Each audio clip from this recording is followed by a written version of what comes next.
მოგესალმებით, მასწავლებელთა პროფესიული განვითარების ეროვნული ცენტრის ინკლუზიური განათლების ხელშეწყობის პროგრამა ვიწყებთ ვებინარების ციკლს და აღნიშნული ვებინარების ციკლის მიზანია სპეციალური მასწავლებლების პროფესიის შესწავლითა და ამ სფეროში პროფესიული განვითარების მსურველთათვის მივაწოდოთ ინფორმაცია ინკლუზიური განათლების შესახებ. წინამდებარე ციკლი აერთიანებს 6 ურთიერთდაკავშირებულ თემას, რომელიც სპეციალური განათლების ძირითად პრინციპებს, სპეციალური მასწავლებლის პროფესიულ როლსა და პასუხისმგებლობებს, ეთიკურ სტანდარტებს, თანამშრომლობის მნიშვნელობას, მოსწავლის ინდივიდუალურ საჭიროებაზე ორიენტირებულ პრაქტიკებსა და ინკლუზიური განათლების თანამედროვე მიდგომებს მოიცავს. აღნიშნული ციკლი გაგრძელდება დღეიდან 3 ივლისის ჩათვლით და თითოეული ვებინარის ჩანაწერი განთავსდება Education House-ის გვერდზე, სადაც შეგიძლიათ ნახოთ ვებინარის ჩანაწერები. პირველი თემა ჩვენი ციკლის გახლავთ სპეციალური მასწავლებლის პროფესიული საქმიანობა და ეთიკური ნორმები, რომელზეც გვესაუბრება ამავე პროგრამის მენეჯერი სოფიკო ცირგაია. სოფო, გთხოვთ. მადლობა ნათია, მოგესალმებით ყველას. მეგობრებო, ჩვენი დღევანდელი თემა ფაქტობრივად ყველასთვის ნათელია, მასწავლებლის სახლის გვერდზე იყო კიდეც გამოქვეყნებული აღნიშნული სათაური და დაინტერესება საკმაოდ დიდი იყო. სავარაუდოდ ამ ვებინარზე გვესწრებიან როგორც უკვე დასაქმებული სპეციალური მასწავლებლები, აგრეთვე საგნის მასწავლებლები, ინკლუზიური განათლების მხარდამჭერი სპეციალისტები, როგორებიც არის ფსიქოლოგი, ინდივიდუალური ასისტენტი თუ სხვა. სავარაუდოდ გვეყოლებიან მშობლები, იმიტომ რომ აღნიშნული სერვისი რაღაცნაირად საჯარო დიალოგის სივრცეს გვთავაზობს ონლაინ ფორმატში, თუმცა მაინც დამეთანხმებით, რომ ძალიან კარგია. და სავარაუდოდ თქვენ გაეცნობოდით აღწერილობას, რომელიც ვებინარების ციკლს წარუმძღვარეთ წინ, რომ აღნიშნული ვებინარებით სარგებლობა და მოსმენა შეეძლოთ მასწავლებლობის მსურველებსაც, ხო? იმედი მაქვს, რომ ყველა იმ ჯგუფის წევრები ხართ უკვე შემოერთებული, ნაწილი ვხედავ, რომ კიდევ გვიერთდება და მოკლედ შეგვიძლია დავიწყოთ ჩვენი დღევანდელი თემა, რომელიც ეხება უშუალოდ მასწავლებლის პროფესიულ საქმიანობას და ბუნებრივია გვერდს ვერაუვლით იმ ეთიკურ ნორმებს, რომელიც ასეთი მნიშვნელოვანია კონკრეტულად ამ საქმიანობაში, ხო? მანამ სანამ გადავიდოდეთ მასწავლებლის ფუნქცია-მოვალეობებსა და როლზე, მინდა ესეთი შეკითხვა გავაჟღერო ხმამაღლა და თქვენს თავში გასცეთ ამ კითხვას პასუხი. შეიძლება აქამდეც გიფიქრიათ, მაშინ, როდესაც თქვენ იყავით სკოლის მოსწავლეები და შეხება გქონდათ მასწავლებლებთან, შესაძლებელია ახლა, როცა უკვე დასაქმებულები ხართ მასწავლებლის პოზიციაზე, ფიქრობთ როგორია საუკეთესო მასწავლებელი, ან ხართ თუ არა საუკეთესო მასწავლებელი, დარწმუნებული ვარ, რომ ვერ მოქმედ მასწავლებელს მოსწავლეებისგან თუ კოლეგებისგან მიგიღიათ კიდეც კომპლიმენტი, რომ თქვენ ხართ საუკეთესო მასწავლებელი, ან ვინც ჯერ არ არის დასაქმებული ამ პოზიციაზე, მაგრამ ფიქრობს, რომ და უნდა რომ იყოს მასწავლებელი, სავარაუდოდ დაუსვამს საკუთარ თავთან ეს კითხვა, როგორი მასწავლებელი უნდა რომ იყოს და ბუნებრივია პასუხი იქნება ალბათ რომ საუკეთესო. მაგრამ ჩვენ თუ გავაჟღერებთ ახლა ამ კითხვას თუ როგორია საუკეთესო მასწავლებელი, შეიძლება ერთი კონკრეტული პასუხი არც მოვიაზროთ, ხო, ამ კითხვის ქვეშ. მინდა აქვე აღვნიშნო, რომ ძალიან ბევრი კვლევა ჩატარებული აღნიშნულ საკითხზე და ზუსტად ეს კვლევები მოწმობს ამ საკითხისადმი ფართო ინტერესს. პასუხები, როგორც უკვე გითხარით, არაერთგვაროვანია, თუმცა ყველაზე ხშირ მახასიათებლად საგნის სიღრმისეული ცოდნა ახსენდებათ ხოლმე მასწავლებლის საუკეთესო მოდელის ხსენების დროს, ან მოსწავლეების მაღალი აკადემიური შედეგები და ასე შემდეგ. მაგრამ საინტერესოა აგრეთვე თავად მოსწავლეთა ინტერვიუებში, რომ უფრო მეტად წინა ხაზზე გამოწეულია ხოლმე პიროვნული უნარჩვევები. საილუსტრაციოდ შეგვიძლია მოვიყვანოთ ახლა ჩვენ რამდენიმე მაგალითი. და ბავშვები რას ამბობენ და მოსწავლეები მასწავლებელს ეს ეხებათ როგორც რა თქმა უნდა ინკლუზიური განათლების სპეციალისტებს და სპეციალურ მასწავლებელს აგრეთვე საგნის მასწავლებლებსაც ხო ბავშვები ამბობენ რომ აი საუკეთესოა მასწავლებელი რომელიც ხშირად მიხრის ზოგიერთი მასწავლე ამბობს რომ საუკეთესოა ის მასწავლებელი რომელიც ხშირად მომმართავს ხოლმე სახელით ზოგიერთ მოსწავლეს საუკეთესო მასწავლებლის მოდელის შემთხვევაში ახსენდება ხოლმე ძალიან ემპათიური და პოზიტიური მასწავლებელი მოსწავლეებს საუკეთესო მასწავლებლის მოდელის ქვეშ ახსენდებათ ხოლმე ისეთი მასწავლებლები რომლებიც ხშირად უსმენენ მოსწავლეს და აძლევენ რჩევებს ხო და ჩვენ არ უნდა გამოგვრჩეს აგრეთვე ამ კატეგორიაში ისეთი კარგი მასწავლებლის გამოყოფა, რომელიც აღიარებს განსხვავებულობას, ხო? ეს ჩემი კონკრეტული მოსაზრება არ არის, მიუხედავად იმისა, რომ ამ ყოველივეს ვეთანხმები, ეს არის ზუსტად იმ კვლევებით დადასტურებული, რომელიც სხვადასხვა ასაკობრივ ჯგუფში და მოსწავლეებთან განხორციელდა და მათი ყველაზე ხშირი პასუხების ანალიზის შედეგებზე დაყრდნობით, სწორედ ეს პასუხები გამოიცა. სავარაუდოდ თქვენს დაფიქრდებოდით ახლა თქვენს თავში და რთულია უარყოთ რომელიმე მათგანი, ხო? ბუნებრივია მნიშვნელოვანია გამოვყოთ მასწავლებლები, რომლებიც აღიარებენ ინდივიდუალიზმს და ურთიერთობებში მკვიდრდება ხოლმე, ხო? კეთილგანწყობა, ნდობა, პატივისცემა, იმიტომ რომ როდესაც გვაქვს ეს ყოველივე, ხო? ამ შემთხვევაში იზრდება სწორედ მოსწავლეთა ჩართულობაც და ცოდნის მიღების დონეც, არა? ხშირია, როდესაც ამბობენ ხოლმე მოსწავლეებზე, რომ აი რაღაცნაირად ხშირად ავლენენ ნეგატიურ ქცევებს საგაკვეთილო პროცესზე, შესვენებაზე, ინდივიდუალური კომუნიკაციის დროს თუ ასე შემდეგ, მაგრამ აი ჩვენ თუ ისევ იმ კონკრეტულ დებულებებს მივუბრუნდებით, როგორებიც იყო მასწავლებელთა შორის და მოსწავლეთა შორის კეთილგანწყობაც, ნდობაც და პატივისცემაც, დამეთანხმებით, რომ ასეთ შემთხვევებში ნეგატიური ქცევები მნიშვნელოვნად შემცირდება. მოსწავლეებს ამ შემთხვევაში, რა თქმა უნდა, უჩნდებათ სკოლისადმი პოზიტიური დამოკიდებულებაც, მოსწავლეებს უყალიბდებათ სოციალური უნარები და ამ უნარებში აუცილებლად მინდა ხაზგასმით გამოვყო ურთიერთპატივისცემაც, ემპათიაც და მაღალი პასუხისმგებლობაც, ხო? იმიტომ რომ ჩვენ ამ პროცესს, სწავლასწავლების პროცესი, რასაც ჰქვია მოსწავლის განვითარების, მასწავლებლის აქტიური ჩართულობა და მოსწავლის ჩართულობა, ცალმხრივად არ უნდა დავინახოთ, ხო? ურთიერთდაკავშირებულია ეს და ბუნებრივია, თუ მასწავლებლისგან გვაქვს მოლოდინები გვაქვს მოსწავლისგანაც და თუ მოთხოვნილებები გვაქვს მასწავლებლისადმი, მოთხოვნილებები გვაქვს მოსწავლის მიმართაც, მაგრამ ამ ყველაფერს უნდა აკავშირებდეს ბუნებრივია ნდობა, ხო? რა თქმა უნდა, მასწავლებლის პროფესია ბევრ კომპონენტთან ერთად, ზუსტადაც რომ ნდობის პრინციპებზე დგას და ნდობა სწორედ რომ ეთიკურ ქცევას ეფუძნება. ჩვენი ვებინარის დღევანდელი თემა შემთხვევით არ არის რაღაცნაირად გაერთიანებული ქუდის ქვეშ მოქცეული და მასწავლებლის საქმიანობასთან ერთად ეთიკურ ნორმებზე შემთხვევით არ გაგვიმახვილებია ყურადღება, ხო?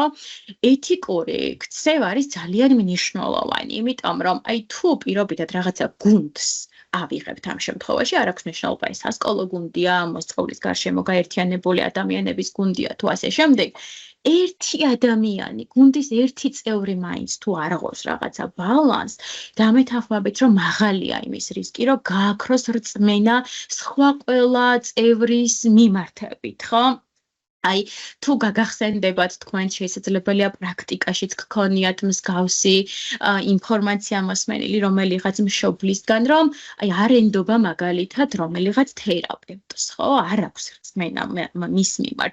რატომ ხდება ეს? ესე იგი, მას შეიძლება ჰქონდეს ცუდი და ნეგატიური გამოცდილება, ან მაგალითად სკოლისადმი ნეგატიური დამოკიდებულება თუ აქვს რომელიმე მშობელს, ან მასწავლებელს თუ აქვს ნეგატიური დამოკიდებულება პირობითად სკოლის ადმინისტრაციის მიმართ, ხო?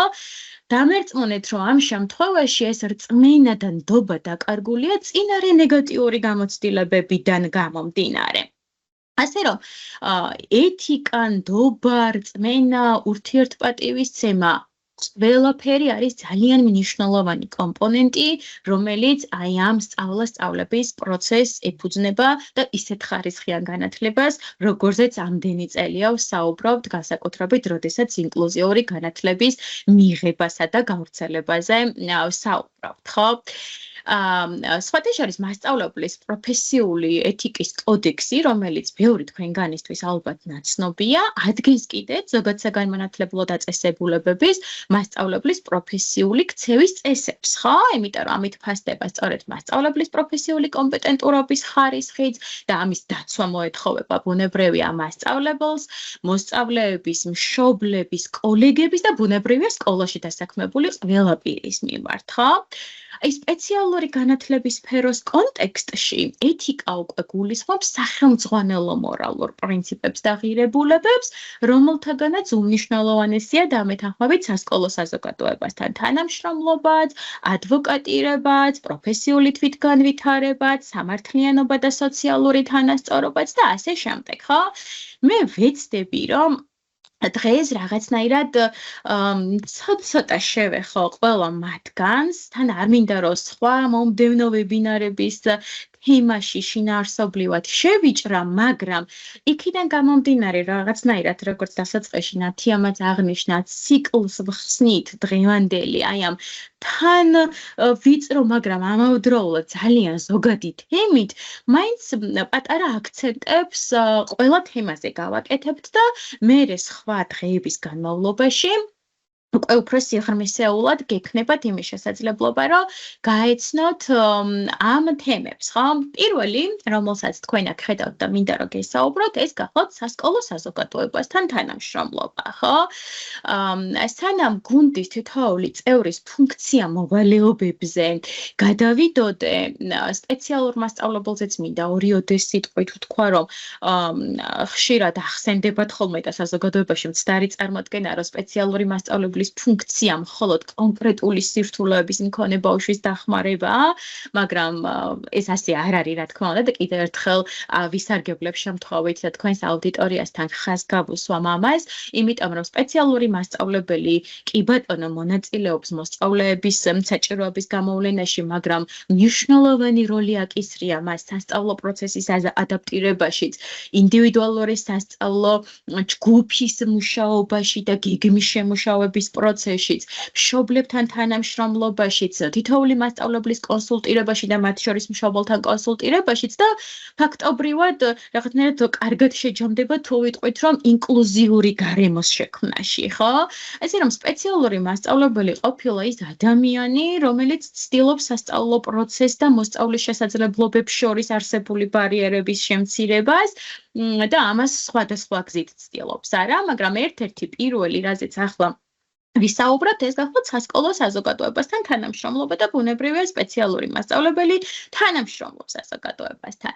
ვინ არიან ეს ადამიანები, ვისგან შედგება თითოეული მოსწავლის ჯგუფი, ეს ბევრისთვის კარგად ნაცნობია, მაგრამ ჩვენ ესე ცალკე განყენებულად არც ერთ სპეციალისტს არ გავაკეთებთ, რა თქმა უნდა, რაღაცა დატვირთვას კონკრეტულად და ერთ ადამიანს არ ევალება ყველაფერი, იმიტომ ქვია ჯგუფი და სასკოლო საზოგადოებაში თითოეული მოსწავლის გარშემო, იმიტომ ერთიანდება გუნდი, რომ ყველა მათგანს აკისრია თავისი როლი, თავისი პასუხისმგებლობა და მნიშვნელოვანია, რომ ეს პასუხისმგებლობები სწორად იქნეს გადანაწილებული და მხარდაჭერის გარეშე არ იგრძნოს თავი არც ერთმა მათგანმა, ხო? მე თუ ვიგრძნობ, რაც არ უნდა კარგი სპეციალისტი ვიყო, თუ ვიგრძნობ თავს მარტო და განყენებულად ამ პროცესისგან, არც мотивация მექნება და ისეთივე კარგ შედეგს ბუნებრივია ვერ დავდებ, როგორიც შეიძლება იყოს ეს გუნდის შემთხვევაში, ხო? ხედავთ, რომ ჩართულ პირებში ჩვენ ვხედავთ საგნის მასწავლებლებსაც, სპეციალურ მასწავლებელს, მშობლებს, დამრიგებელს და სხვადასხვა სპეციალისტს, რომელიც ასევე ინდივიდუალურია თითოეული მოსწავლის შემთხვევაში, ხო? ზოგიერთ საჭიროების მქონე მოსწავლესთან შესაძლებელია მუშაობდეს 5 დამატებითი მხარდამჭერი სპეციალისტი, ზოგთან მხოლოდ ფსიქოლოგი, ზოგთან მხოლოდ ინდივიდუალური ასისტენტი, მეტყველების სპეციალისტი, სენსორული დარღვევების მოსწავლეების შემთხვევაში შეიძლება გაფართოვდეს ეს ჯგუფი და ყავდეს ჩვენ პირობითად ჟესტური ენის სპეციალისტი თუ თარჯიმანი, მობილობა ორიენტაციის სპეციალისტი და ასე შემდეგ, ხო? ეხლა მინდა რომ დააკვირდეთ ამ სლაიდს და ეტაპობრივად გავყვეთ და ფუნქცია მოვალეობების ჭრილშიც დავინახოთ ეს. რა გვაქვს ამ სლაიდზე მოცემული? დაკვირვება, იდენტიფიცირება, მხარდაჭერის დაგეგმვა, განხორციელება და შეფასება. რა არის ეს ყველაფერი? ხო და რაზე ახდენს გავლენას? ბუნებრივია, აი ამ გუნდის, რომელზეც წეღან ვისაუბრეთ და ვიხილეთ, ცენტრი ამ გუნდისთვის არის მოსწავლე. მოსწავლის გარშემო ვერთიანდებით ხშირ შემთხვევაში, ყოველთვის, მაგრამ ხშირ შემთხვევაში ავიწყდებათ ხოლმე, რომ თავარი მოსწავლე აქ და არა სპეციალური მასწავლებელი, არა დამრიგებელი, არა მშობელი, ხო? მოსწავლის გარშემო გაერთიანებულია ჯგუფი და მიზანი უნდა გაერთიანებდეს ყველას. დაკვირვებას არ აკეთებს ერთი ადამიანი მხოლოდ. ხშირად მსმენია ესეც სასკოლო საზოგადოების წარმომადგენლებისგან, რომ აი სპეციალური მასწავლებელი აკვირდება მოსწავლეს. კი ბატონო, სპეციალური მასწავლებელი აკვირდება, მაგრამ მშობელიც აკვირდება, ფსიქოლოგიც აკვირდება, დამრიგებელიც, საგნის მასწავლებელიც, შესვენებაზე არაფორმალურ გარემოში, სხვა სპეციალისტიც და ასე შემდეგ, ხო? აი ამ დაკვირვებებს და ბუნებრივია დავამატოთ დაკვირვებას ობიექტურ დაკვირვებებს, ხო? და არა ჩემ სუბიექტურს, რომ რაღაც ისეთი შემფასებლური ფრაზებისგან შევიკავოთ ხოლმე თავი ემოციურად კი ბატონო, მაგრამ ბავშვი საყვარელია, არაფერს მაძლევს, ხო? მე როგორც პროფესიონალს, მე უნდა ვიცოდე რა ქცევა გამოავლინა მან. ანუ რა არის აი ეს ინდიკატორები, რა მოსალოდნელ შედეგებს ველოდებით ჩვენ თითოეული მოსწავლისგან, რომ შემდგომ იდენტიფიცირებაზე როცა ვსაუბრობთ, ეს იყოს აბსოლუტურად ობიექტური დაკვირვების შედეგების ანალიზის საფუძველზე გაკეთებული, ხო? იდენტიფიცირებას ლოგიკურად და ბუნებრივად უნდა მოჰყვებოდეს მხარდაჭერის დაგეგმვა. მხარდაჭერის დაგეგმვაში ისევ უნდა გაგვახსენდნენ მეგობრებო ის გუნდის წევრები, რომლებზეც ამდენი ვისაუბრეთ უკვე, ხო, რომ მხარდაჭერას მარტო ერთი ადამიანი მოსწავლეს ვერ შესთავაზებს. რაც არ უნდა კვალიფიციური საგნის მასწავლებელი ჰყავდეს ბავშვს, დამეთანხმებით, რომ ის ყველა გამოწვევას ვერ უპასუხებს. გან არ უპასუხებს, რაც არ უნდა დიდი სურვილი და მზაობა ჰქონდეს, ბუნებრივი პროცესია ეს, რომ ვერ უპასუხებს. ისევე როგორც მხოლოდ სპეციალური მასწავლებელი ვერ გაუმკლავდება ამ გამოწვევებს, მხოლოდ მშობლები ვერ გაუმკლავდებიან და მეტიც შეიძლება ვთქვათ, რომ მხოლოდ სკოლაც ზოგჯერ არ არის საკმარისად მომზადებული და ზოგიერთ შემთხვევაში მოსწავლის იქცევა, ოღონდ ქცევის კონტექსტში მე როგორ იქცევა ამას არ გულისხმობ, ხო? აკადემიური შედეგები, სოციალური ურთიერთობები, ემოციური მდგომარეობები და განწყობილებები, მთლიანობაში რომ დავინახოთ მოსწავლე ამას გულისხმობ. ვამბობთ იმას, რომ სკოლა ვერ პასუხობს ზოგჯერ ამ გამოწვევებს. ეს არ არის იმის ბრალი, რომ ვიღაცას ნაკლები კომპეტენცია აქვს. სახელმწიფო სერვისებიც არ არსებობს იმისთვის, რომ უბრალოდ ფორმალურად იყოს, ხო? და სადღაც ჩაიწეროს. ზუსტად ამიტომა შემუშავებული და კიდევ უნდა ფართოვდებოდეს, რომ აი ამ გამოწვევების გამკლავებაში დაეხმაროს სკოლას და სკოლის მიღმა ბუნებრივია იგულისხმება ამდენი ადამიანი და ამდენი პროფესიონალი, ხო? ყველა ერთად გეგმავს. თავარია რომ სწორად დავინახოს და დაიდენტიფიცირდეს რა საჭიროებების და ბარიერების წინაშე ვართ და რაღაცნაირად არ იყოს თითის გაშვერა, რომ აი არ შეუძლია, ვერ აკეთებს, ასე იქცევა, ვერ ჩერდება და ასე შემდეგ, ხო?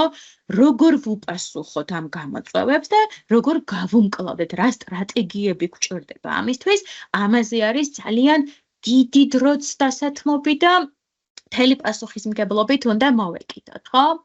ამას მოჰყვება მერე რასაკვირველია განხორციელება, იმიტომ რომ არ გეგმავთ ამას იმისთვის, რომ ჩამოვწეროთ A და B პუნქტებად პირობითად, განხორციელებთ ბუნებრივია და ხდება შეფასება.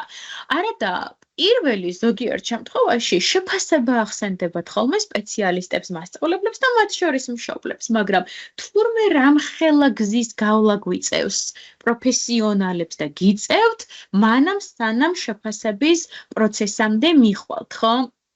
ორიოდე სიტყვით მინდა რომ ცალ-ცალკე დაგაფიქროთ კიდევ ერთხელ და შეგახედოთ თითოეული გუნდის წევრის როლსა და ფუნქციაზე, აი მაგ თქვენ აქ თანაკვეთასაც დაინახოთ და განმასხვავებელ ნიშნებსაც, ხო, რაც არ უნდა ერთი და იგივე ფორმულირებითაც დაინახოთ ორ რგოლს შორის პასუხისმგებლობა და ფუნქცია ის თავის ციხრმისეული შინაარსით მაინც განსხვავდება, რა საკვირველია, ხო? მაგალითისთვის ავიღოთ სპეციალური მასწავლებლის როლი. ბუნებრივია მასწავლებელი, სპეციალური მასწავლებელი აკვირდება მოსწავლის ჩართულობას სასწავლო პროცესში, აფიქსირებს აკადემიურ თუ ქცევით სირთულეებს და შესაძლებლობებს, იყენებს დიფერენცირებულ მიდგომებს და ამას აკეთებს საგნის მასწავლებელიც. ხო, ორივე კოორდინირებულად მუშაობს ამ მიმართულებით. თანამშრომლობა სპეციალისტებთან და მშობლებთან. ბუნებრივია საგნის მასწავლებელიც აკეთებს ამ ყოველივეს და სპეციალური მასწავლებელიც, ხო? გვჭირდება, რა თქმა უნდა, მხარდაჭერის ფორმების განსაზღვრების შემოტანა, ადაპტირებული სწავლების დაგეგმვაში მონაწილეობის მიღება და რასაკვირველია, პროგრესის შეფასება, ხო? მშობლებთან თანამშრომლობას მინდა ხაზი გავუსვათ, იმიტომ რომ რაღაცნაირად გამოწვევად რჩება დღემდე მშობლებთან კომუნიკაცია და თანამშრომლობა. მე აქ მინდა რომ ორ განშტოებად გავაკეთო და დავფიქრდეთ ჩვენ მშობლებთან კომუნიკაცია თანამშრომლობაზე. ერთი, სანამ მოსწავლის საგანმანათლებლო შეფასება დადასტურდება, როგორ თანამშრომლობს მასთან დამრიგებელი, მასწავლებელი, სპეციალური მასწავლებელი, სკოლის ადმინისტრაცია და მეორე, როდესაც უკვე მოსწავლეს სტატუსი აქვს ზოგად საგანმანათლებლო სისტემაში, ამის შემდეგ რა ფაზაში გადადის მასთან კომუნიკაცია.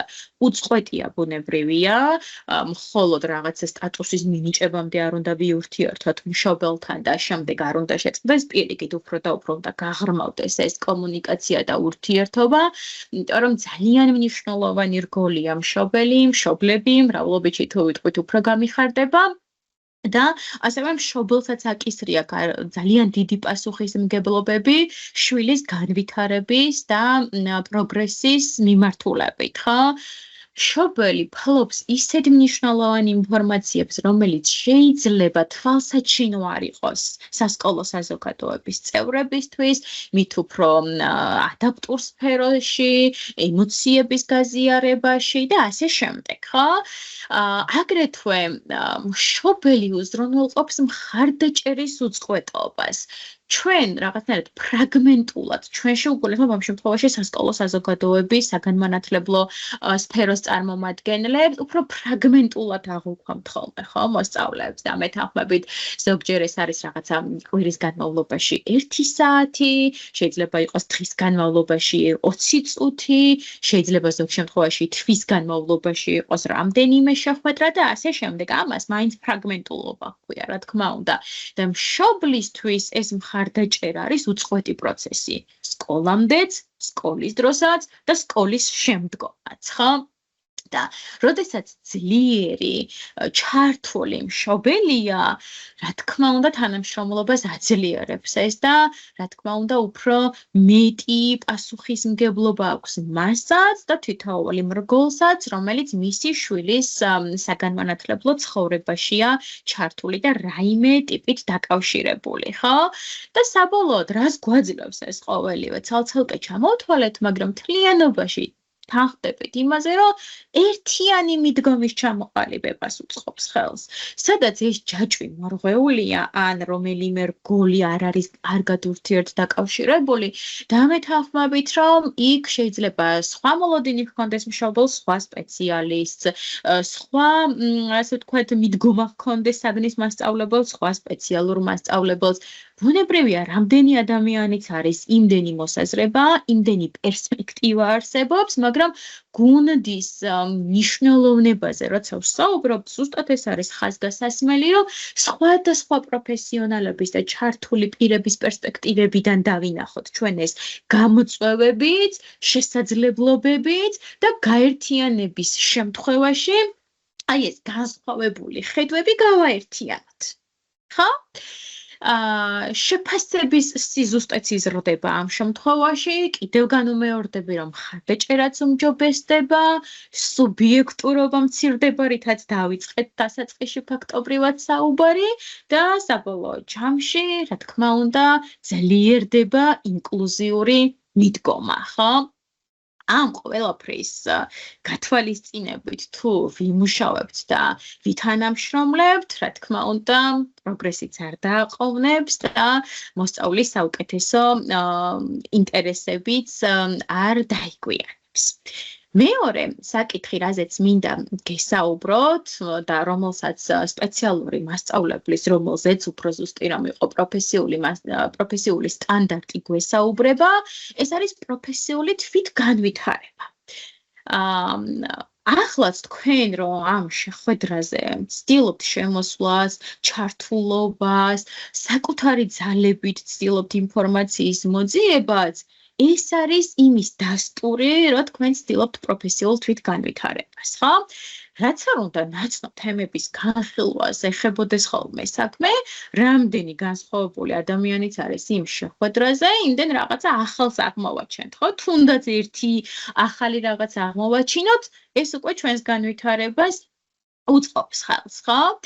პროფესიულ თვითგანვითარებაზეც როცა ვსაუბრობთ, აქაც მინდა რომ რაღაცნაირად კვლევების მიხედვით დავიწყო საუბარი, იმიტომ რომ კვლევების თანახმად მასწავლებელთა კვალიფიკაცია მომზადება მოსწავლეთა მიღწევების პირდაპირ პროპორციულია ხოლმე.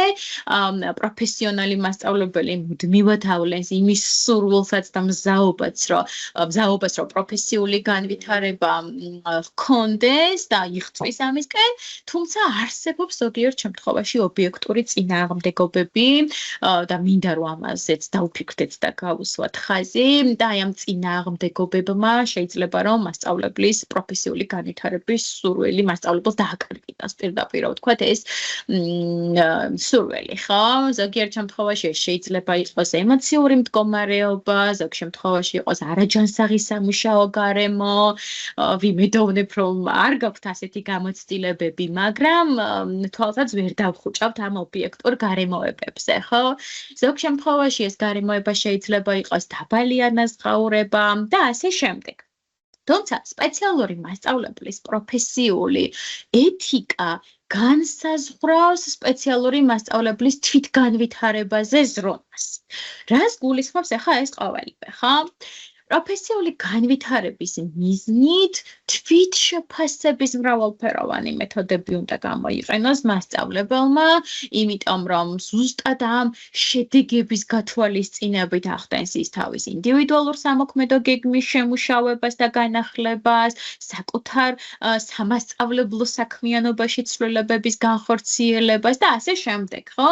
რაღაცნაირად საკუთარ სამუშაო გამოცდილების კრიტიკულად შეფასებას თუ ახდენს მასწავლებელი და თუ სხვადასხვა საშუალებები აქვს ან რესურსებს იყენებს პროფესიული ცოდნის თუ უნარჩვევების გასავითარებლად, დამეთანხმებით, რომ ასეთი მასწავლებელი აქტიურად აუმჯობესებს საკუთარ პედაგოგიურ პრაქტიკას, პირველ რიგში აფასებს ობიექტურად და შემდგომ აუმჯობესებს, ხო? კიდევ მინდა ეს მნიშვნელოვან ასპექტზე გავამახვილო ყურადღება, როდესაც პროფესიულ თვითგანვითარებაზე ვსაუბრობთ, აქვე უნდა ავღნიშნოთ ჩვენ პიროვნული და სოციალური ზრდა. იმიტომ რომ ეს ორი, მეგობრებო, ისეთი აუცილებელი ასპექტებია, რომელიც პროფესიულ განვითარებას განაპირობებს, შეიძლება აქამდე ამ ხელა აქცენტი არც გაგვეკეთებინა, მაგრამ დამეთანხმეთ, რომ პიროვნული და სოციალური ზრდა არის უმნიშვნელოვანესი ასპექტი, ხო, განსაკუთრებით მასწავლებლის პროფესიულ საქმიანობაში. პიროვნული თვითგანვითარება ბუნებრივია გულისხმობს ძლიერი უნარების მახასიათებლების ქონას, რაც მნიშვნელოვნად ეხმარება, რა თქმა უნდა, მასწავლებელს საკუთარი სასწავლო პრაქტიკის გაცნობიერებაში და ეს რო პროფესიული წინსვლის საწინდარია, ორი აზრი არ არსებობს, მაგრამ მასწავლებლის პროფესიულ საქმიანობაზე შეიძლება რომ რაღაცნაირად გავლენა იქონიოს პირადმა ცხოვრებისეულმა ფაქტორებმა. ხო? და რას აკეთებს ამ დროს მასწავლებელი? მან, რა თქმა უნდა, რაღაცნაირად უნდა შეძლოს და განივითაროს, ხო? გარკვეული უნარები, რომელთა მეშვეობითაც შეძლებს შემდგომ პროფესიული და პირადი ცხოვრების დაბალანსებას. აქედან გამომდინარე, პიროვნული განვითარება ყოფილა ერთ-ერთი ძლიერი ინსტრუმენტი, რომელიც საშუალებას აძლევს მასწავლებლებს, რომ გახდნენ მეტად თავდაჯერებულები, მართონ საკუთარი ემოციები განივითარონ ინტრაპერსონალური უნარები და ასე შემდეგ, ხო? ვინც ვისაც შეხება გაქვთ საგანმანათლებლო სფეროსთან ადრეული, ზოგადი თუ პროფესიული საფეხურის მიმართულებით არ აქვს ახლა ამას მნიშვნელობა, დამეთანხმებით ალბათ მომსწრენი ხართ თქვენს, რომ უკანასკნელ წლებში დიდი ყურადღება ეთმობა მოსწავლეების სოციალური უნარების განვითარებას. მაგრამ აბა თუ გვიფიქრია და დავფიქრებულ ვართ, რა მდგომარეობა ამ კუთხით მასწავლებლებთან. სოციალური კომპეტენცია დოუსონის მაგალითით მინდა რომ გესაუბროთ, იმიტომ რომ ძალიან მნიშვნელოვანი ანალიზი და კვლევაა გაკეთებული. ისეთ მნიშვნელოვან ფაქტორებს მოიცავს, როგორებიც არის საკუთარი და სხვისი ემოციების გაცნობიერება, იმპულსების მართვა, ეფექტური კომუნიკაცია, ჯანსაღი ურთიერთობების ჩამოყალიბება და არ უნდა გამოგვჩნდეს, რა თქმა უნდა, კონფლიქტების მართვა. ეს ყველაფერი შესაძლებელია ხშირად მოგვისმენია და ჩვენც დავფიქრებულ ვართ მოსწავლეების ჭრილში, მაგრამ მე ახლა თქვენ მასწავლებლების კონტექსტში გესაუბრებით. ხო? რა თქმა უნდა, მასწავლებლის განვითარებისთვის საჭირო კომპონენტები იმგვარად არის ურთიერთდაკავშირებული, რომ თითოეული დამოკიდებულია სხვა ასპექტზე, მაგრამ მასწავლებელი, რომელიც ვერ ახერხებს თვითრეგულაციას, დამეთანხმებით, რომ გაუჭირდება ეფექტურად ურთიერთოს მოსწავლეებთან და განვითარდეს პროფესიულად თუ სოციალურად, ხო? ესე იგი, მასწავლებლის თვითგანვითარება უწყვეტი პროცესია. იმ შემთხვევაშიც კი, თუ მასწავლებელმა გარკვეულ პროფესიულ განვითარებას მიაღწია, მას მაინც სჭირდება სწავლა მთელი სამუშაო პერიოდის განმავლობაში. ხო? ესეც ძალიან სუბიექტური შეიძლება იყოს, ვინ რას გულისხმობს მასწავლებლის მაღალ პროფესიულ განვითარებაზე, რაღაცნაირად სქემის ფარგლებს თუ გადავხედავთ, თუ კი ეს გგონია, რომ მხოლოდ მენტორი მასწავლებლის კომპეტენციის მქონე მასწავლებელს უნდა ჰქონდეს, მე არ დავეთანხმები და ალბათ არც თქვენ, ხო? იმიტომ რომ ძალიან ბევრი კომპონენტისგან შედგება ეს და მხოლოდ სტატუსებზე საუბარი მინიმუმ უხერხული იქნება. ასე ვთქვათ.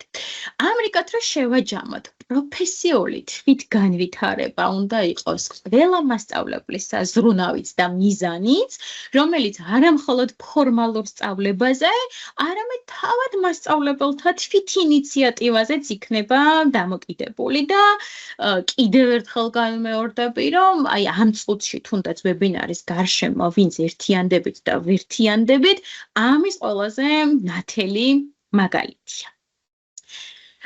ეთიკას ჩვენ უკვე შევეხეთ ბევრ კომპონენტში და დაინახეთ თქვენც როგორ არის ურთიერთდაკავშირებული მასწავლებლის პროფესიულ საქმიანობასთან, მაგრამ მაინც მინდა რომ რაღაცნაირად რამდენიმე მნიშვნელოვან ეთიკურ ნორმასა და საკითხზე ვისაუბროთ კიდევ ერთხელ, ხო?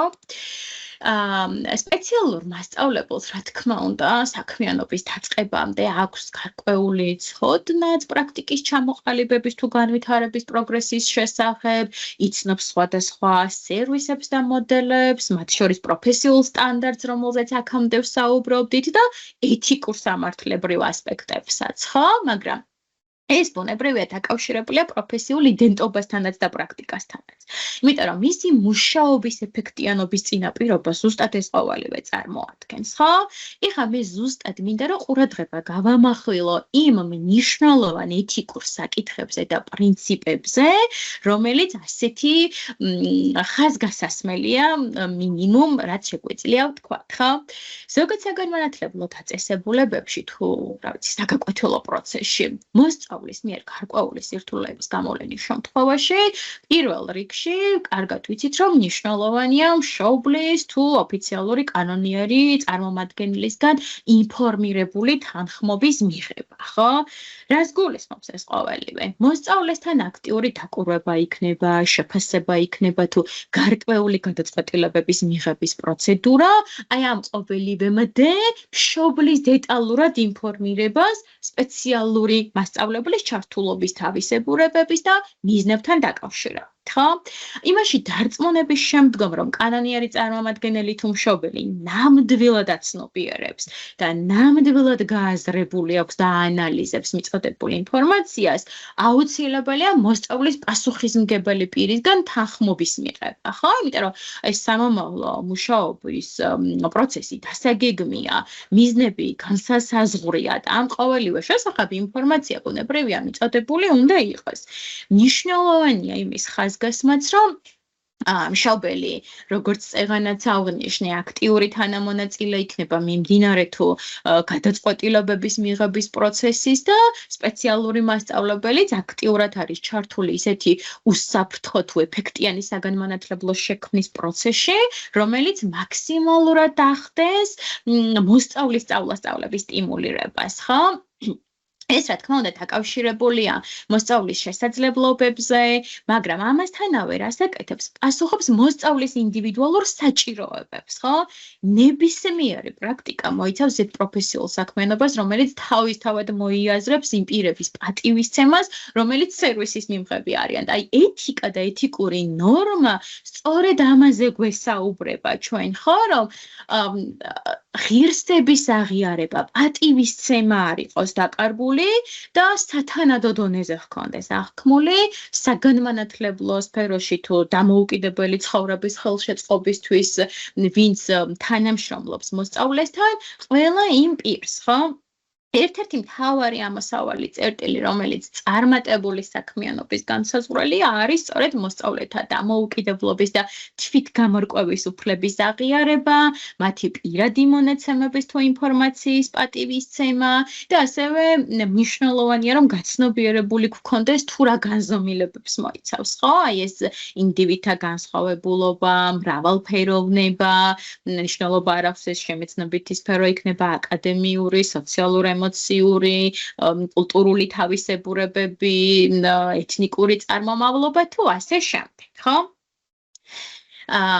მაგალითისთვის ახლა ჩვენ განსხვავებული ლინგვისტური გამოცდილების გავლენას თუ მოვიტანთ მოსწავლის სწავლის სირთულეებზე, მოსწავლეებთან მუშაობის პროცესში აუცილებელია ვაცნობიერებდეთ და რეფლექსიას ვუკეთებდეთ ასევე საკუთარ წინასწარ განწყობებს, ხო? ზოგ შემთხვევაში სპეციალისტებსაც და მასწავლებლებსაც აქვთ ხოლმე ცრურწმენები, ზოგიერთ შემთხვევაში სტერეოტიპული დამოკიდებულებებია და ამ შემთხვევაში უმნიშვნელოვანესია, რომ სამუშაო პროცესზე მათი შესაძლო გავლენების გათვალისწინება მოხდეს და აი ამ პროფესიული საქმიანობის ერთ-ერთი მნიშვნელოვანი საკითხია ზუსტად სამართლიანობის და სოციალური თანასწორობის პრინციპის გააზრება, ხო? რა თქმა უნდა, საგანმანათლებლო კონტექსტში, იმიტომ რომ სწავლა-სწავლების პროცესზე როცა ვსაუბრობთ, ჩვენ გვახსენდება რა? მოსწავლის ხელმისაწვდომობა, გარემოში არსებული ბარიერების მინიმუმამდე დაყვანა, ну საუკეთესო შემთხვევაში, რა თქმა უნდა, აღმოფხვრა, მაგრამ ვისაც გამოცდილება გაქვთ ამეთანხმებით, რომ არ გამოდის ყოველთვის დიდი სურვილის მიუხედავად სრულად აღმოფხვრა, მაგრამ აი თუნდაც პატარ-პატარა ნაბიჯებით ბარიერების შემცირება უკვე ძალიან მნიშვნელოვანია, ხო? Ამიტომ რომ აი ამას თუ მინიმუმამდე დავიყვანთ, პროცესის ესეთი ეფექტიანობაც არ დააყოვნებს, ხო, რასაც კიდევ გავიმეორებ სწავლა-სწავლების ქვეშ მოვიაზრებთ, ხო? წეღანაც აღვნიშნე, მაგრამ კიდევ ვიტყვი, რომ სპეციალური მასწავლებლის ეთიკური საქმიანობის უმთავრესი პრინციპი არის მოსწავლის და ოჯახის პირადი მონაცემების და ინფორმაციის პატივისცემა და ამ შემთხვევაში, აი სლაიდზეც გადავიდეთ თან, მოვიდა მე მგონი, არ უნდა დაგვავიწყდეს კონფიდენციალობაზე საუბარი. ხო? რა თქმა უნდა, ზოგადად საგანმანათლებლო დაწესებულება კანონის თუ ეთიკური სტანდარტების მიხედვით ვალდებულია, რომ დაიცვას აი ეს პრივატულობა რა, იმიტომ რომ არ იყოს ხელმისაწვდომი გარეშე პირებისთვის პერსონალური მონაცემები, შესაძლებელია, რომ საჭიროებიდან გამომდინარე გაზიარდეს მოსწავლესთან მუშაობის პროცესში ჩართულ პირებთან, ოღონდ ესეც მშობლის თანხმობით, მაგრამ არარელევანტურად და შეუსაბამოდ გავრცელებული ინფორმაცია ხშირად ხდება ხოლმე, ხო, არასწორი ინტერპრეტაციის და განსჯის საგანი უცხო პირების მხრიდან, ამიტომ კონფიდენციალობა წარმოადგენს მოსწავლის და ოჯახის უსაფრთხოების უზრუნველყოფის გარანტიას და რაღაცნაირად ხშირია ხოლმე რომ არაბოროტული განზრახვით არის ეს ყოველივე და ძალიან ისეთი გულწრფელი დიალოგის სივრცეში ხდება ხოლმე ამ ინფორმაციის გაზიარება, მაგრამ მაინც არ უნდა დაგვავიწყდეს, რომ ზოგჯერ არასწორი ინტერპრეტირება ხდება ამ ყველაფრის და მაქსიმალურად უნდა დავიცვათ მოსწავლე და მათი ოჯახი ამ არასაჭირო ინფორმაციის გაზიარებისგან, ხო? და ბოლოს მინდა რომ ყურადღება გავამახვილო ისეთ მნიშვნელოვან პრინციპზე, როგორიცაა მოსწავლის ადვოკატირება. ადვოკატირება, რა თქმა უნდა, ფართო გაგებით გულისხმობს ისეთი საქმიანობების განხორციელებას, რომლის მიზანს წარმოადგენს მოსწავლის უფლებების დაცვა, მათი ინტერესების და საჭიროებების წინ წამოწევა, გარშემო მყოფთა ცნობიერების ამაღლება და რაღაცნაირად აი მოსწავლისთვის შესაბამისი და ეფექტიანი სწავლების პროცესის გაუმჯობესებაზე ზრუნვა, შესაძლებელია რომ მოიცავდეს ასევე გარემოს ადაპტირების საჭიროებაზე რეაგირებას, რესურსების და დამატებითი მომსახურების მიღების შესაძლებლობის მოძიებას და შეთავაზებას. კიდევ ბევრი სხვა რამ შეიძლება გაგვახსენდეს, მაგრამ აი რაც ჩამოვთვალეთ, ამაზე რა დავფიქრდეთ კიდევ ერთხელ, ხო? მე აქტიური შეხება მაქვს ძალიან ბევრ სპეციალურ მასწავლებელთან, საგნის მასწავლებელთან, მშობლებთან და ასე შემდეგ და სხვადასხვა პირის მიერ გავრცელებული ინფორმაცია ძალიან სხვადასხვანაირად მოდის ხოლმე ჩემამდე. მე კი მესმის, ვინ რას გულისხმობს, მაგრამ აი რას გულისხმობ ეხა აქ, ხო? შეიძლება საგნის მასწავლებლის პერსპექტივიდან ჩანდეს, რომ აი სპეციალური მასწავლებელი მთხოვს, რომ მეტი რესურსი შევიტანო მოსწავლესთან საგაკვეთილო პროცესის დაგეგმვის დროს. ამაზე პასუხი რა გვაქვს ჩვენ ხო სპეციალური მასწავლებელი კი არ გთხოვ სპეციალური მასწავლებელი და შენ ურთიერთთანამშრომლობით უნდა ადგენდეთ იმ გამოწვევებზე საპასუხო რეაქციას, რაც მოსწავლეს სჭირდება, ეს არ სჭირდება სპეციალურ მასწავლებელს, არ სჭირდება საგნის მასწავლებელს, არ სჭირდება მშობელს, ხო? ეს სჭირდება მოსწავლეს, რა მისი პოტენციალის გამოვლენის ფარგლებში აქტიურად იყოს ჩართული საგაკვეთილო პროცესში, ხო? შეიძლება ადმინისტრაციის წარმომადგენლისგან მოვისმინოთ, რომ აი მშობელი მთხოვს, რომ იყოს, რა ვიცი, ლიფტი, პანდუსი, სპორტდარბაზი პირველ სართულზე, კიდევ სწორად დავინახოთ. ნუ კომუნიკაცია როცა მორღვეულია და ეფექტიანი თანამშრომლობა არ არის, იქ მეტად არის ესეთი არეჯანსაღი დამოკიდებულებები, მაგრამ ამ ქვეტექსტების ქვეშ რა მოიაზრება, მინდა რომ ამაზე დავფიქრდეთ კიდევ ერთხელ, ხო? და სხვადასხვა ადამიანის პერსპექტივაზე რატომ გესაუბრებოდით, რომ ესეც ადვოკატირებაა. ანუ ფიზიკური გარემო უნდა იყოს მორგებული ყველა მოსწავლეზე, აბა არ უნდა იყოს. ის აკუსტიკური ხმა იქნება, სივრცეში განთავსება იქნება, სასწავლო მედიაზე ხელმისაწვდომობა იქნება თუ ასე შემდეგ, ზუსტადაც რომ ადვოკატირების განუყოფელი ნაწილი ყოფილა. ადვოკატირება არ არის, რომ ხმალამოღებული ვებრძოლო ვიღაცას, ხო? მოსწავლის საუკეთესო ინტერესების დაცვისთვის თუ ზრუნავთ, ყოველი ჩვენგანი, ვინც ჩართულია სწავლების თუ კიდევ განმეორდები მოსწავლის დამოუკიდებელი ცხოვრების ხელშეწყობის პროცესში, ხო? ეს ხდის ზუსტად ეფექტიან გარემოს, უმჯობესდება სწავლების პროცესი და რა თქმა უნდა საუკეთესო ფიზიკური თუ ადამიანური გარემო შეიძლება რომ შევთავაზოთ ამ დროს მოსწავლეს, ხო? ძალიან ბევრის თქმა და საუბარი შეიძლება კიდევ ეთიკურ ნორმებზე, არ მინდა გამომრჩეს მშობელთან ურთიერთობა კიდევ ცალკე, იმიტომ რომ ეთიკა ორ კომპონენტს ცალ-ცალკე აერთიანებს. ერთია, როდესაც ჩვენ ურთიერთობთ მშობლებთან და მეორეა, როცა კოლეგებთან ურთიერთობთ, ხო? აი ეს ხაზი, ოქროს შუალედი, ის ინფორმაცია, რასაც მას ვაწვდით, მათ ენაზე გასაგებად და სწორად უნდა იყოს მიტანილი და მათი პერსპექტივიდან დანახული, იმიტომ რომ ემოციური მხარდაჭერა ძალიან მნიშვნელოვანია.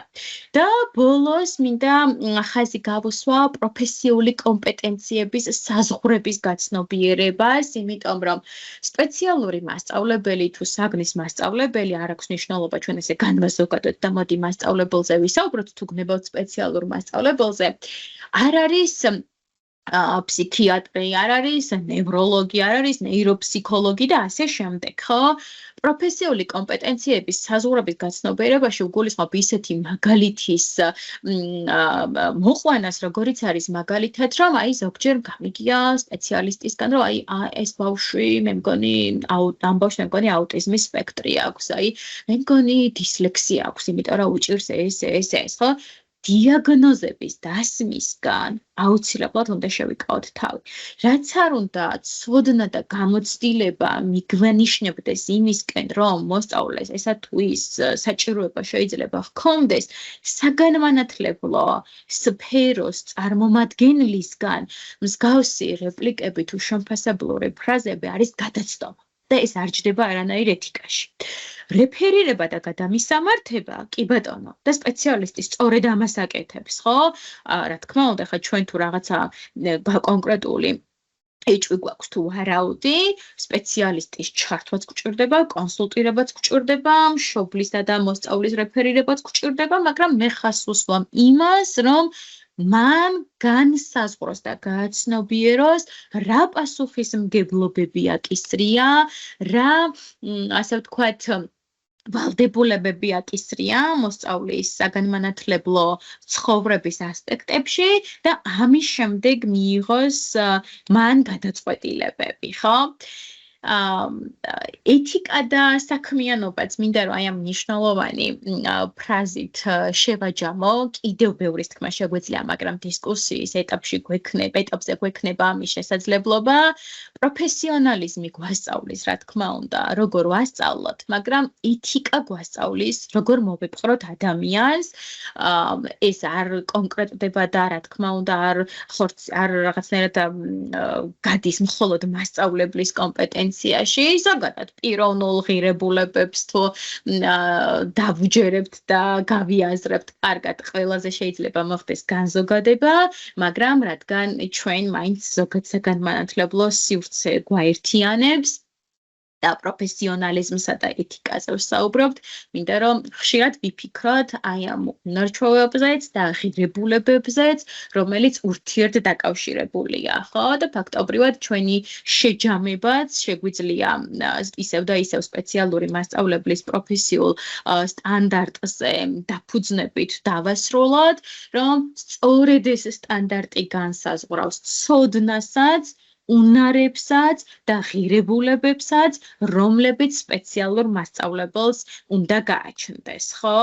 თუ ცოდნა არ გააჩნია მასწავლებელს და პირობითად ბავშვის ასაკობრივი განვითარების თავისებურებების შესახებ არ ფლობს ინფორმაციას, არ იცის რა მოლოდინები უნდა ჰქონდეს თითოეული მოსწავლის კონკრეტულ ასაკობრივ საფეხურზე ყოფნის პროცესში, მაშინ მოსწავლისგან მოთხოვნილებებიც განსხვავებული ექნება, ხო? პირველი კლასის და მეხუთე კლასის მოსწავლეს ერთი და იგივე შეფასების შედეგების ინსტრუმენტით არ უნდა უხდებოდეთ, ხო? ისევე როგორც თუ მასწავლებელს არ აქვს ინფორმაცია განვითარებისა და განვითარების დარღვევების შესახებ, სწავლების სტრატეგიებს ვერ დაუგეგმავს, ხო? იმიტომ რომ ჩვენ ვიცნობთ დიფერენცირებულ მიდგომასაც, სწავლების უნივერსალურ დიზაინსაც და თუ ეს კომპეტენცია და პროფესიული ცოდნა არ გააჩნია მასწავლებელს, ხო? ვერც გარემოს ადაპტირება მოხდება, ვერც სასწავლო მედიის მორგება მოხდება მოსწავლეზე და მოსწავლეც არ იქნება მოტივირებული და აქტიურად ჩართული საგაკვეთილო პროცესში, ხო? მაგრამ აღარ გავაგრძელებ, რა თქმა უნდა, ქცევაზე, გეგმაზე, პროგრესის მონიტორინგზე და ასე შემდეგ, იმიტომ რომ თქვენ სხვა ვებინარების დროს გექნებათ ამ თემების უფრო ვრცლად გაშლისა და მოსმენის შესაძლებლობა. მაგრამ აი ამ ცოდნების მიღმა, რომ უნარებია საჭირო, ამაზეც ყველა თანხმდებით, ხო? თუნდაც აი როგორ სწრაფი რეაგირების შესაძლებლობა ჰქონდეს მასწავლებლს ყველაფერს წინასწარ ვერ განსაზღვრავ. ინდივიდუალური ყველა ასპექტში გვესმის ეს სიტყვა, ხო? ინდივიდუალური საჭიროება, ინდივიდუალური მიდგომა, ინდივიდუალური ჯგუფი, ინდივიდუალური გეგმა. შემთხვევით არ არის ეს ყველაფერი. პროგნოზირებადი ვერ იქნება ცოცხალი ორგანიზმი. აი ეს პულსაცია მუდმივად უნდა გვესმოდეს მშობლებსაც, სპეციალისტებსაც, მასწავლებლებსაც და თუ აი ამ პულსაციაზე ხელი გვეჭირება, ხო? შიშებიც გაგვიქრება, უფრო გულწრფელებიც ვიქნებით და მოსწავლეც იგრძნობს, ხო ამას მე დღეს გესაუბრეთ თქვენ რწმენასა და ნდობაზეც და ამას გვერდს ვერაუვლით, ბავშვიც გრძნობს, მასწავლებელიც გრძნობს და აი ამ ურთიერთდაკავშირებული ჯგუფის გარეშე, რა თქმა უნდა, ვერ ვიმუშავებთ, ხო? და ბოლოს, რა თქმა უნდა, ის ღირებულებები და ეთიკური ნორმები, რომელზეც ფაქტობრივად ჩვენი მთელი დღევანდელი ვებინარი იყო აწყობილი. მოკლედ თუ ვრცლად ეს იყო ის ყველაზე მნიშვნელოვანი ასპექტები და თემები, რაზეც მინდოდა რომ ყურადღება გამემახვილებინა თქვენთან. ძალიან დიდი მადლობა